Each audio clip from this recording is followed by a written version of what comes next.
அனைவருக்கும் வணக்கம். சுப மாரிமுத்து திருப்பூரிலிருந்து இந்த பதிவு உங்களுக்காக. இன்றைக்கு திருவோண நட்சத்திரத்தில் பிறந்தவர்களுக்கு இன்றைக்கி ஒரு அற்புதமான ஒரு சூட்சமத்தை இன்றைக்கி உங்களுக்கு சொல்ல போகிறேன். திரு ஓணம். கேரளாவில் பார்த்தீங்கன்னா ஓணம் பண்டிகையை உலகமே அந்த ஊரில் இருக்கிறவங்க அத்தனை பேர் ஓணம் பண்டிகை வந்தால் அவ்வளோ மக்களுக்கு கொண்டாட்டமாக இருக்கும். அப்பேற்பட்ட நட்சத்திரம் திருவோண நட்சத்திரம். இந்த திருவோண நட்சத்திரம் ஒரு சிறப்பான நட்சத்திரம். இந்த நட்சத்திரத்தினுடைய ராசி பார்த்தீங்கன்னா மகர ராசியில் பிறந்திருப்பாங்க.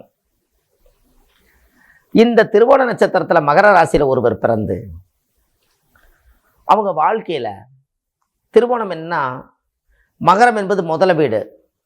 இந்த முதலை என்ன பண்ணுன்னா சமயம் வரும்போது அடித்து சாப்பிட்டுக்கும். அது வரைக்கும் அது தேடி போய் சாப்பிடக்கூடிய மிருகம் இல்லை. அது சமயம் வரும்போது அடித்து சாப்பிடும். சிங்கம் பார்த்தீங்கன்னா வாலின்றிய போய் அடித்து சாப்பிடும், துரத்தி போய். ஆனால் முதல் அப்படி கிடையாது, தண்ணிக்குள்ளேயே படுத்திருக்கும்.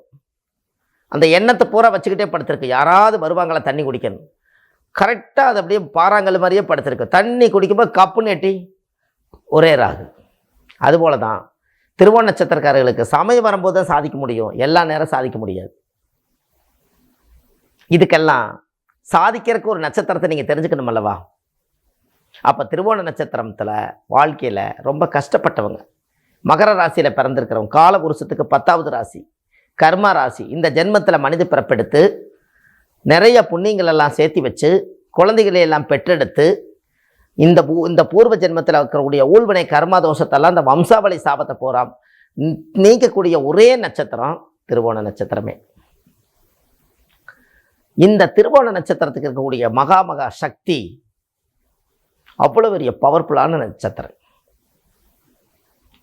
அப்போ தெய்வத்தினுடைய அனுகிரகங்கள் வாழ்க்கையில் ஒரு மிகப்பெரிய லெவலில் அமைப்பு வரணும். அப்படின்னா எல்லா விஷயத்தையும் நம்ம தெரிஞ்சுக்கணும் அல்லவா? அப்போ இந்த திருவோண நட்சத்திரக்காரர்களுக்கு அவங்களுடைய வாழ்க்கையில் தெரிஞ்சுக்க வேண்டிய நட்சத்திரம் திருவோண நட்சத்திரத்தில் ஒருத்தர் பிறந்துட்டாங்கன்னா எந்த நட்சத்திரக்காரர் பிடிச்சா அவங்க வாழ்க்கை நல்லா இருக்கும் அப்படின்னா இந்த திருவோண நட்சத்திரக்காரர்களுக்கு ரேவதி நட்சத்திரக்கார் தான் தெய்வ அனுகூல நட்சத்திரம். தெய்வ அனுகூல நட்சத்திரம் எது? ரேவதி நட்சத்திரம். இந்த ரேவதி நட்சத்திரக்கார மட்டும் அவங்க வாழ்க்கையில் பக்கபலமாக நட்பாக அவங்க வச்சுட்டாங்கன்னா, தெய்வ அனுகூலமாக அவங்கள பார்த்துட்டாங்கன்னா அவங்க அன்னைக்கே அவங்க பெரியாள் தான். இந்த நட்சத்திரக்காரர் மட்டும் இப்போ ஒரு வீட்டு வேலைக்கு ஒரு பெண்ணு வர்றாங்க, அவங்க பார்த்தா பாத்திரம் விளக்குற மாதிரி தான் தெரியும். ஒரு சின்ன சம்பளம் வாங்கிட்டு இருக்கிற வீடெல்லாம் தொடச்சி விட்டுட்டு பாத்திரமெல்லாம் கழுவி வச்சுட்டு கமுத்தி வச்சுட்டு அவங்க போயிடுவாங்க. இதுதான் வீட்டு வேலைக்கு வரவங்களுக்கு உண்டான மரியாதை கொடுப்பாங்க. சாப்பாடு இங்கே இருக்கிறது என்ன இருக்கோ அதை எடுத்து இந்த அம்மா சாப்பிடு, இந்த 2 பழம் சாப்பிடு, 2 கொய்யாப்பழம் சாப்பிடுன்னு கொடுப்பாங்க. அந்த வேலைக்கு வரக்கூடிய அம்மா திருவோண நட்சத்திரத்துக்கு அந்த அம்மா ரேவதி நட்சத்திரமாக இருக்குதுன்னு வச்சுக்கோங்க. அந்த அம்மா எப்பெல்லாம் வீட்டுக்குள்ளே போகுதோ அப்போல்லாம் வீடு நிம்மதியாக இருக்கும். ஆனால் அவங்க வர்றது வீட்டு வேலைக்கு தான். அந்த தெய்வம் வீட்டுக்குள்ளே வந்துட்டு போதுங்கன்னு அவங்கள 20 வருஷத்துக்கு 30 வருஷத்துக்கு நீங்கள் பக்கபலமாக வச்சுக்கிட்டீங்கன்னா நோய் இல்லாமல் முதல் வாழலாம். தெய்வ அனுகூல நட்சத்திரமே கதவை திறந்து உள்ளே வருதுங்கும் போது தெய்வம் ஏது கோயிலில் இங்கே தானே இருக்குது. அப்போ உங்களுடைய நட்சத்திரத்துக்கு தெய்வம் கோவில் இல்லை, உங்கள் வீட்டில் இருக்கு. அந்த காலத்தில் ஒன்று சொல்லுவாங்க, பார்த்துருக்கீங்களா? தாய் என்ற ஒரு தெய்வம் வீட்டோட இருக்கு, நீ தனித்தனியாக கோயில் களம் அலைவதும் எதற்கு? உன் அம்மாவின் பாதத்தில் கற்பூரம் கொளுத்து, உன் ஆனந்த கண்ணீரில் அபிஷேகம் நடத்துன்னு. எல்லாமே தாய்க்கு முக்கியத்துவம் கொடுத்து நட்சத்திரமே கிடைக்கல தாயை தொட்டு வணங்கிட்டு போவாங்க. அதே போல தான் உங்களுக்கு ரேவதி நட்சத்திரம் பெற்ற தாய் நட்சத்திரம் அது. அந்த நட்சத்திரம் மட்டும் கிடச்சிட்டா அவங்கள பகைச்சிக்காதீங்க, அவங்கள அடிக்காதீங்க, அவங்கள துன்புறுத்தாதீங்க, அவங்கள வருத்தெடுக்காதீங்க, அவங்கள கஷ்டத்தை கொடுக்காதீங்க, எதுவுமே வேண்டாம். அந்த நட்சத்திரக்கார் நம்மளை பார்த்துட்டு இருந்தாலே போதும், அவ்வளோ ஒரு சந்தோஷம் சிறப்பும் இருக்கு. அப்போ உங்கள் வாழ்க்கையில் நீங்கள் நிறைய தெரிஞ்சுக்கணும் அல்லவா? இதெல்லாம் பரம ரகசியம். முன்னோர்கள் அந்த காலத்தில் பழைய கால ஓலைச்சுவடியிலெல்லாம் தெரிஞ்ச அளவுக்கு ஜோதிடத்தை நூலாதாரத்தை நிறைய கண்டுபிடிச்சி வச்சுட்டு போனாங்க. இன்றைக்கி அதுதானே இன்றைக்கி தமிழாக்கி மணி இன்றைக்கி நூலாக வெளியே வருது. அப்போ அந்த காலத்தில் முன்னோர்கள் எல்லாம் ப்ரெஸ் இல்லாத காலத்தில், அச்சடிக்காத காலத்தில் எல்லாமே பனை ஓலையில் மூலாதாரமாக பண்ணி வச்சுருக்காங்க. அதனால தான் திருவோண நட்சத்திரக்காரர்களுக்கு ரேவதி நட்சத்திரக்கார் வந்து தான் நட்பு நட்சத்திரமாக இருந்து ஆயுள் காலத்து வரைக்கும் அவங்களுக்கு அந்த பவர் உண்டு, அந்த தெய்வ அனுகூலம் உண்டு. எந்த காரியத்தை எடுத்தாலும் சக்ஸஸ் ஆகுது, போகிற காரியம் ஜெயமாகுது. அப்போ இந்த தெய்வத்தினுடைய அனுகிரகங்கள் எல்லாமே ஒரு சிறப்படைகிறதுனால கண்டிப்பாக உங்களுடைய வாழ்க்கையில் பெரிய பெரிய சாதனைகள் எல்லாம் நீங்கள் சாதிக்கிறதுக்கு இந்த மாதிரி நட்சத்திரக்காரர்களை எல்லாம் நீங்கள் பக்கத்தில் உறுதுணையாக வைங்க. தவறான பாதையில் நீங்கள் நினைக்க வேண்டாம். நமக்கு சாதகமான நட்சத்திரத்தை பாதகமாக்கிறாதீங்க. அந்த நட்சத்திரக்கார் கூட இருந்த சகல காரியங்களும் வெற்றி அடையும். நீங்கள் வந்து முதல் வேலையை செக் பண்ணுங்கள்.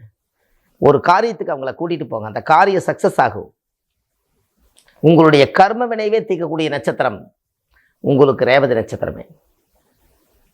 அப்போ ரேவதி நட்சத்திரம்னா என்ன?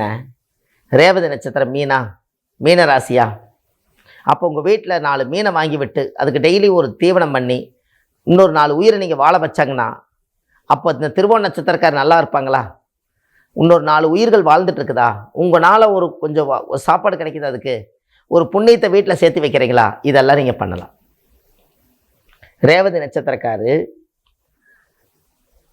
கோயில் ஸ்தலத்தில் தெப்ப குளத்தில் இருக்கக்கூடிய மீன்களுக்கு நெல் பொரி அவல் பொரி வாங்கி தானம் பண்ணிட்டு வந்தாலே உங்களோட கர்ம வினை தீருமா. இதை கண்டிப்பாக நீங்கள் செஞ்சுட்டு வாங்க. திருவோண நட்சத்திரத்தில் பிறந்திருக்கிறவங்க ரேவதி நட்சத்திரக்காரை வந்து வாழ்நாள் முழுவதும் பக்கபலமாக வச்சுக்கிட்டாங்கன்னா அவங்களுக்கு அன்னையிலேருந்து சகல பிரச்சனைகளும் நிவர்த்தியாகும். எல்லாமே இறைவனுடைய அனுகிரகத்தால் இந்த ஜோதிட சூட்சமத்துக்குள்ளே தான் அனைத்து ரகசியத்தையும் ஒழிச்சு வச்சுருக்காங்க. அப்போ இதெல்லாம் வந்து வாழ்க்கையில் நீங்கள் தெரிஞ்சுக்க வேண்டிய விஷயம் அல்லவா? உங்களுடைய கர்ம வினை தீர்த்துக்கணும் அல்லவா? பிறப்பு ஒரு முறை தான். நம்ம தாயுடைய கருவறையில் இருந்து தொப்புள் கொடியை அறுத்து இந்த பூமிக்கு நீங்கள் வெளியில் வரக்கூடிய நேரம், நீங்கள் என்ன போன ஜென்மத்தில் செய்த பாவத்தை சுமந்து கொண்டு இந்த பூமிக்கு வெளியில் வந்தீங்களோ அதை நீங்கள் அனுபவிக்கத்தானே போகிறீங்க. அந்த கர்மாவை எப்படி தீர்க்கறக்கு இந்த உலகத்தில் பிறப்படுத்தீங்களோ அந்த நோக்கத்தை நம்ம சரிப்படுத்தணும் அல்லவா? அதுக்காகத்தான் புண்ணியம் செய்வதற்கே புண்ணியம் செய்திருக்க வேண்டும். அப்படின்னு என்ன? புண்ணியம் நீங்கள் செஞ்சுருந்தா தான், புண்ணியம் வந்து முன்னோர்கள் செஞ்சு வச்சுருந்தா, ஒரு சாப்பாடு வாங்கி ஒரு ஏழை கொண்டு போய் கொடுக்குறீங்க, அவர் வாங்க மாட்டேங்கிறாரு. அப்போ நீங்கள் புண்ணியம் பண்ணியிருந்தா தானே அது கிடைக்கும். அதை புண்ணியம் செய்வதற்கே புண்ணியம் செய்திருக்க வேண்டும். அப்போ இதெல்லாம் வாழ்க்கையில் நீங்கள் தெரிஞ்சுக்க வேண்டிய விஷயம். அப்போ இப்படியெல்லாம் அந்த கர்மவினை தீர்க்கறக்காகத்தான் இந்த பிறப்பை நீங்கள் எடுத்துகிட்டு வந்தீங்க இந்த பூமியில். அப்போ நீங்கள் நல்ல விதமாக இந்த பிறப்பு ஒரு சரித்திரமாக உருவாக்கி இந்த கர்மவினையெல்லாம் தீர்த்து ரேவதி நட்சத்திரக்காரை பிடிச்சு உங்கள் வாழ்க்கையில் நீங்கள் மிகப்பெரிய வெற்றி அடைஞ்சாச்சுன்னு சொன்னால் உங்களுடைய பாதையே ஒரு தனி பாதை, சிறப்பான பாதை, தெய்வீக பாதை. இதெல்லாம் நீங்கள் பண்ணிட்டு வந்தீங்கன்னா உங்களுடைய குடும்ப வாழ்க்கை ரொம்ப நல்லாயிருக்கும். எடுத்த காரியங்கள் ஜெயமடையும், போகிற காரியம் சித்தியாகும், சித்தர்களே கூட வருவாங்க. இந்த நட்சத்திரத்துக்கு இந்த யோகமே ஒரு சிறப்பான யோகம். திருவோண நட்சத்திரக்காரர்களுக்கு மிக மிக மிக மிக சிறப்பான யோகம் இந்த யோகம்தான். அதனால் ரேவதி நட்சத்திரக்காரர் நல்லா கெட்டியாக பிடித்து தெய்வமாக்கி நம்ம சபையில் உட்கார வச்சு ஒவ்வொரு காரியத்தை நீங்கள் சாதிச்சுக்குங்க. உங்களுடைய காரியம் மிக மிக மிக மிக அசுர வளர்ச்சி கொண்டு போகும். இது எல்லாம் இந்த ரகசியத்தை இன்றைக்கி நான் உங்களுக்கு கொடுத்துருக்கேன். இன்னமும் அடுத்த பதிவில் நான் சந்திக்கிறேன். வாழ்க்கையில் வாழ்வது ஒரு முறை, வாழ்த்தட்டம் தலைமுறை. சுபமாரிமுத்து. நன்றி, வணக்கம்.